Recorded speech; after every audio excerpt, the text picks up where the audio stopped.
নিজের গাড়ির ব্যাগ ডালা খুলে মাছ সব পড়ে গেছে। সুন্দর লাগতেছে, আমার দেখে তো সুন্দরই লাগে, মুড়ির মতন যে লাভ পাইতেছে সুন্দর লাগতেছে। আমি তো মাছের তলে পড়ছিলাম।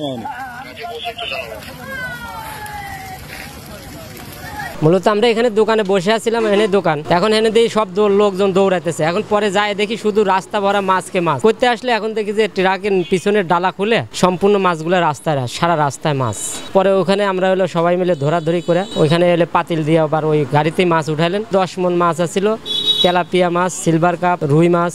ওনার কোনো গাড়িতেও অ্যাক্সিডেন্ট হয় না, কিছু না, ওনার নিজের গাড়িতেই নিজের গাড়ির ব্যাগ ডালা খুলে মাছ সব পড়ে গেছে মেন রাস্তার উপরে। মাছ সব আবার উনি গাড়িতে উঠায় নিয়ে গেছে। সব মাছই ক্ষতি, যেহেতু ছাড়ার জন্য নিচ্ছে, উনি তো বেচার জন্য নেয় নাই, উঠানোর আগেই তো মাছ সব মারা গেছে। ওইখান থেকে হেজাই তো মাছ নিয়ে এসেছিল, মাছ আনার সময় হলো ওই পিছনে ডালা খুলে মাছগুলো পড়ে সুন্দর লাগতেছে, আমার দেখে তো সুন্দরই লাগে, মুড়ির মতন যে লাভ পাইতেছে সুন্দর লাগতেছে। রাস্তার দিক ফলো ছিল, রাস্তার দিক তাকিয়েছিলাম, দেখলাম একটা ড্রাম ট্রাক রাজবাড়ির দিক থেকে কুষ্টিয়ার দিকে যাচ্ছিল। ওই মুহূর্তে আমি তাকাইছিলাম, দেখলাম ওই ড্রাম ট্রাকের একটু ঝাঁকি লাগলো, ঝাঁকি লাগার পরে ওই ড্রাম ট্রাকের পিছনের ব্যাগ ডালা খুলে গেল। খুলে যাওয়ার পরে ওই ওর মধ্যে অনেক মাছ ছিল, ওই ত্রিপল দিয়ে পলিথিন দিয়ে ওই মাছ পানি বন্দি করে ওরা মাছগুলো হয়তো কোথায় পুকুরে দেওয়ার জন্য নিয়ে যাচ্ছিল। তারপর ড্রাম ট্রাকের যখন ওই ব্যাগ ডালা খুলে গেছে, খুলে যাওয়ার পর সমস্ত মাছ রোডে ছড়িয়ে গেছে। আমরা অনেক লোকজন ছিলাম, সবাই দৌড়াই গেলাম। যাওয়ার পরে ওখানে আমরা সবাই হেল্প করলাম, করে মাছগুলো গোছাই দিলাম। কিছু মাছ পুকুরেও চলে গেছে স্রোতের সাথে।